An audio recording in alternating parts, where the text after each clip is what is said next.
આ તરફ મહત્વના સમાચાર સુરતથી સુરતમાં બીઆરટીએસ બસે અકસ્માત સર્જ્યો છે। કતારગામના ગજેરા સર્કલ પાસે બીઆરટીએસે અકસ્માત સર્જ્યો છે।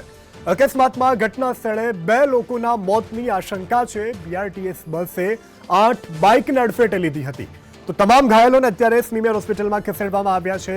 રસ્તા પર રખડતી રંજાડમાંથી લોકોને મુક્તિ મળે કે ન મળે, પરંતુ આ બીઆરટીએસનો ત્રાસ સુરત હોય કે અન્ય કોઈ પણ શહેર ત્યાંથી મુક્તિ લોકોને નહીં મળે તેવું ચોક્કસપણે લાગી રહ્યું છે, કારણ કે સુરતની બીઆરટીએસ એ રસ્તા પર ફરતા યમદૂત સમાન છે। ગમે ત્યારે જે પણ આડે આવે તેને લઈ લે છે અને મોતને ઘાટ ઉતારી દે છે। વધુ વિગત સાથે સંવાદદાતા આઝમ સાલે ફોનલાઈન પર જોડાયા છે। આઝમ, ફરી એક વખત સુરતની બીઆરટીએસ કાળમુખી સાબિત થઈ છે। શું વધુ વિગત આ ઘટનાને લઈ આપની પાસે?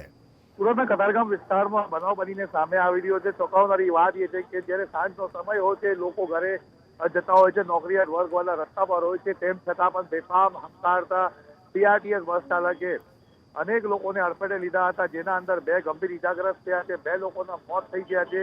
બીજી તરફ સ્થાનિક લોકોના અંદર રોષ ફાટી નીકળ્યો હતો। તેમને જે ઘટના સ્થળે હાજર લોકો હતા તેમને બસ ઉપર પથ્થરમારો કરી દીધો હતો। હાલ પોલીસ ઘટના સ્થળે પહોંચી છે અને પરિસ્થિતિ પર કાબુ મેળવ્યો છે।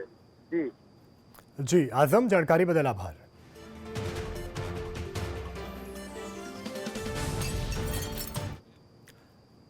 આગળ વાત કરીએ સમાચારમાં મહેસાણાના ખેરાલુમાં યુરિયા ખાતરની ઘટ જોવા મળી છે। યુરિયા ખાતરનું વેચાણ કરતી સંસ્થાની પાસે ખાતરની ઘટ જોવા મળી છે। બીજી બાજુ લેભાગુ તત્વો દ્વારા ખાતરનું બ્લેકમાં વેચાણ કરવામાં આવી રહ્યું છે। આધાર કાર્ડ બતાવી રિક્ષાવાળા બ્લેકમાં ખાતર વેચતા હોવાનું પણ સામે આવ્યું છે। ખેરાલુ સહિત વડનગરમાં યુરિયા ખાતરની અછત ઊભી થઈ છે। લેભાગુ તત્વો બ્લેકમાં ₹400ના ભાવે ખાતરની થેલી વેચતા હોવાનું પણ સામે આવ્યું છે। હું ખેરાલુ સેવા મંડળીમાં આવ્યો, યુરિયા ખાતર મળ્યું નથી અને એમનું કહેવું છે કે આ લિક્વિડ છે લઈ જાઓ, પણ લિક્વિડ લઈ જવાથી મારે યુરિયા ખાતર લિક્વિડ અંગે 455માં થેલી પડે છે, જે 270ની જગ્યાએ 455। યુરિયાની જરૂર છે, યુરિયા ટાઈમસર મળતું નહીં, તો ટાઈમસર યુરિયાના નામે અમે ખેડૂતોને કઈ રીતે આપી? અમને સરકાર આપો તો અમે ટાઈમસર વિતરણ કરી શકીએ। અમારે ગઈકાલ સોજે આપણો 160 થેલી યુરિયા આવી, 100 થેલી એમોનિયમ સલ્ફેટ આવી અને 100 થેલી આપણે એપીએસ આવી। આજ સવારે ચાલુ કર્યું એટલે અડધો કલાકમાં પટી ગયું। ખાતર લેવા માટે આવેલો છું યુરિયા, અને 1 મહિનાથી ખેરાલુની સરકારી સંસ્થાઓમાં ખાતર મળતું જ નથી, મળતું જ અને મળે તો હંગાથી પેલું નેનો યુરિયા આપવામાં આવે છે, બોટલ 240 જેવું। એક યુરિયા થેલી અમને બોટલ હતી આપવામાં આવે તો 490 રૂપિયામાં પડે, જ્યારે અમને એકલી થેલી લેવામાં આવે તો 268 રૂપિયામાં પડે। છેલ્લે 15 દાડોથી 20 દાડોથી આવી જ નહીં। આજે તમે શું લેવા આવ્યા હતા ને? ખાતર। કયું ખાતર જોયું? યુરિયા। કેટલી યુરિયા એક થેલી કેટલા વીઘામાં ચાલતું હોય છે? એક થેલી 1.5 વીઘા। છેલ્લા 20થી 25 દિવસથી અમે ખાતર માટે માગણી કરી રહ્યા છીએ, પણ ખાતર મળતું નથી। એના કારણે અમારા ઘઉંની અંદર હાલ ખાતર નાખવામાં બહુ શોર્ટેજ થઈ છે, બરાબર? ઘઉં પાવાના છે અને રાયડો પાવાનો હતો, એની અંદર ખાતરની ખૂબ જરૂરિયાત હતી, પણ ખાતર ન મળવાથી અમે ડાયરેક્ટ પાણી આપી દીધું છે। એના કારણે રાયડાનો વિકાસ જોઈએ એવો થયો નથી। બજારમાં હાલની તારીખમાં બ્લેકની અંદર 400-500 રૂપિયા ભાવ થઈ ગયો છે, જે સંગ્રહખોર કરી રહ્યા છે એના કારણે, અને અહીંયા જે સરકારી રેટ મુજબ 270 રૂપિયા ભાવ ચાલે છે।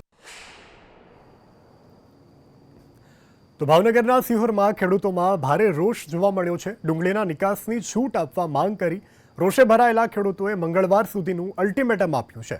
બુધવારથી હજારો ખેડૂતો રસ્તા પર ઉતરશે। સિહોર તાલુકાના ખેડૂતોમાં બેઠકનો દોર, જેલ ભરો આંદોલનની પણ તૈયારી દર્શાવી છે ખેડૂતોએ। ડુંગળીના નિકાસ ઉપર પ્રતિબંધ લગાવી અને ખેડૂતોની જે દયનીય દશા કરી છે તેની વતી શ્રી કિસાન ક્રાંતિ ટ્રસ્ટ વતી અમે અલ્ટિમેટ આપ્યું છે કે 26 ડિસેમ્બરના રોજ રાત્રિના 12 વાગ્યા સુધીમાં નિકાસ પરનો પ્રતિબંધ હટાવી દો, અન્યથા 27 તારીખે શ્રી કિસાન ક્રાંતિ ટ્રસ્ટ મેદાને ઉતરશે। ઉના શહેરની મધ્યમાંથી પસાર થતો નેશનલ હાઈવે જોખમી બન્યો છે। રસ્તા ઉપર 2-2 ફૂટ સુધી કાંટાવાળા વૃક્ષો આવી જતા વાહન ચાલકોને ભારે હાલાકી પડી રહી છે। મહત્વનું છે કે અહીંથી દરરોજ અનેક વિદ્યાર્થીઓ અને અનેક લોકો પસાર થતા હોય છે, જેથી વૃક્ષોને લીધે અકસ્માત થવાનો ભય પણ સતત સતાવી રહ્યો છે।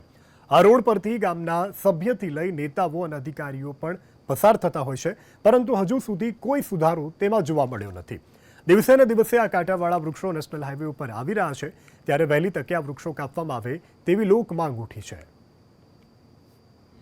હું એક એવી સ્કૂલની વિદ્યાર્થી છું. અમે કાયમી સાયકલ લઈને ભણવા જઈએ છીએ, પણ આજકાલ છે ને આ બાવળિયા બહુ નડે છે અમને, એટલે એના માટે અમારે સાયકલ છે ને રોડની વસાડે હાંકવી પડે છે. એના માટે અમને ડર પણ બહુ લાગે છે, કારણ કે બસ ને ટ્રક બહુ ફૂલ સ્પીડમાં જતા હોય છે અને અકસ્માત તો બહુ વધારે ડર રહી છે. આ બાવળિયા ખૂબ જ વધી ગયા છે. અડધો રોડ તો એ બાવળિયા કાપી નાખ્યો છે. એક તો આ રસ્તો સાંકડો છે અને બંને બાજુ બાવળ રસ્તા ઉપર કબજો કરી લીધો છે. બાવળે આવતે જાતે રાહદારીઓને અત્યંત મુશ્કેલીઓનો સામનો કરવો પડે છે. ઘણી વખત છાસવારે એક્સિડન્ટ થાય છે. અમે સરકારને તંત્રને વિનંતી કરીએ છીએ કે આ બંને બાજુ બાવળને કપાવી અને લોકોને સુગમતા આવવા જવામાં થાય એના માટે બનતો પ્રયત્ન કરે. સુરતમાં BRTS બસે અકસ્માત સર્જ્યો છે. કતારગામના ગજેરા સર્કલ પાસે BRTS અકસ્માત સર્જ્યો છે. આ અકસ્માતમાં 2 લોકોના ઘટના સ્થળે મોત થવાની પણ આશંકા વ્યક્ત કરવામાં આવી રહી છે. BRTS બસે 8 બાઇકોને અડફેટે લીધી હતી. તમામ ઘાયલોને અત્યારે સ્મીમેર હોસ્પિટલમાં સારવાર માટે ખસેડવામાં આવ્યા છે. જે રીતે ટીવી સ્ક્રીન ઉપર આપ દ્રશ્યો જોઈ રહ્યા છો, સુરતના એ દ્રશ્યો છે કે જ્યાં BRTS ચાલકે અકસ્માત સર્જ્યો છે. મહત્વનું છે કે અત્યારે તમામ લોકો પોતાના વ્યવસાયથી ઘરે જતા હોય છે. આવા સમય દરમિયાન BRTS ચાલકો બેફામ BRTS હંકારતા હોય છે, જેને કારણે અનેક નિર્દોષ લોકો તેના નીચે આવી જાય છે અને પોતાની મોંઘી મોલી જિંદગી ગુમાવી બેસતા હોય છે. BRTS અકસ્માત સર્જાની ઘટના સુરત માટે કોઈ નવી વાત નથી. અગાઉ પણ સુરત BRTS અનેક લોકોને ભરખી ચૂકી છે અને યમદૂતની માફક આ દોડતી BRTS ગમે ત્યારે ગમે તેનો ભોગ લઈ લેતી હોય છે. ત્યારે ફરી એક વખત સુરતના કતારગામના ગજેરા સર્કલ પાસે BRTS અકસ્માત સર્જ્યો છે. બેફામ હંકારનારા BRTS ચાલકો ઉપર ક્યારે કાબુ આવશે, જે પણ એક મોટો સવાલ છે. સંવાદદાતા આઝમ સાલે ફોનલાઈન પર જોડાઈ ગયા છે. આઝમ, આ અકસ્માતમાં 2 લોકોના મોતની આશંકા વ્યક્ત કરવામાં આવી રહી છે. આ સાથે BRTS ચાલકની ધરપકડ કરવામાં આવી છે કે કેમ? પોલીસે કેવી કામગીરી કરી છે આ ઘટનાને લઈ? શું વધુ વિગત? કતારગામ વિસ્તારમાં બીચ ઉત્તરના બનાવ બનીને જે સામે આવ્યો છે, એના અંદર બનાવ એવું છે, સ્થાનિકોનું કેવું એવું છે કે એક બસ આગળ ચાલતી હતી, એના પાછળ ટ્રાફિક ચાલી રહ્યું હતું. અચાનક એક બસે બ્રેક મારી દીધી, જેના કારણે પાછળ આવી રહેલા વાહન ચાલકો એ બસની અંદર ભરાઈ ગયા હતા અને એની પાછળ આવતી બીજી બસ હતી, એને આ લોકોને ટપી નાખ્યા હતા, જેના કારણે 9 જેટલા લોકો ઇજાગ્રસ્ત થયા છે. 2 લોકોના મોત થયા છે. 2 હાલ ગંભીર હાલતમાં ખાનગી હોસ્પિટલમાં સારવાર લઈ ગયા છે. રસ્તો ચાલુ કરવા માટે હાલ જોવા જાય તો ફાયર ટીમની મદદ પણ લેવામાં આવી રહી છે. રસ્તો ખોવામાં આવી રહ્યો છે, કારણ કે બસ ઉપર પથ્થરમારો પણ કરવામાં આવ્યો હતો. લોકોના ટોળામાં રોષ જોવા મળ્યો હતો અને એક ઇલેક્ટ્રિક બસ હતી તે સળગવાનું શરૂ થઈ હતી, પરંતુ તાત્કાલિકના સ્થાનિક લોકોની હાજરીના કારણે એ બસ આખી સળગી ઉઠે તે પહેલા એને કાબુમાં લઈ લીધી હતી, પરંતુ આ ચોંકાવનારી ઘટના બનીને સામે આવી. જી આઝમ, જોડાવા બદલ અને જાણકારી આપવા બદલ આભાર.